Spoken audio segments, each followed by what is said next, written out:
আমরা প্রত্যেকদিন রাতে না মায়ের নুপুরের আওয়াজ পাই, মা চলছে বাড়ি, ঠিক আছে, ঝমঝম করে আওয়াজ হয়। হ্যাঁ, একবার দেখি শুধু পায়ের আওয়াজ পাচ্ছি, নুপুরের আওয়াজ পাচ্ছি না। চণ্ডী মা নাকি জীবন্ত?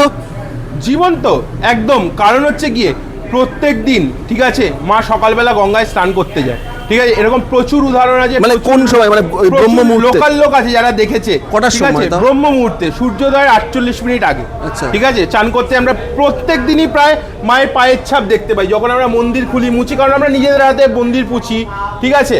তো আমি প্রত্যেক দিন দেখতে পাই, ঠিক আছে, সকালবেলা আমি মন্দিরটা প্রথম খুলি ম্যাক্সিমাম দিনকে, তাও প্রত্যেক দিন দেখতে পাই। এরকম আছে আমরা প্রত্যেকদিন রাতে না মায়ের নুপুরের আওয়াজ পাই, মা চলছে বাড়ি, ঠিক আছে, ঝমঝম করে আওয়াজ হয়। হ্যাঁ, একবার দেখি শুধু পায়ের আওয়াজ পাচ্ছি, নুপুরের আওয়াজ পাচ্ছি না, ঠিক আছে। সেদিনকে আমরা বুঝলাম যে কিছু একটা সমস্যা হয়েছে।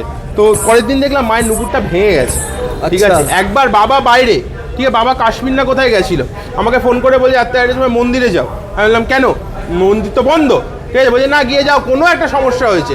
গিয়ে দেখছি মায়ের শাড়িটা না ভিজে গেছে। আমি আচমন করার সময় জলটা বেশি তুলে মায়ের শাড়িটা ভিজে গেছিল, ঠিক আছে, আমি বুঝতে পারিনি, ঠিক আছে।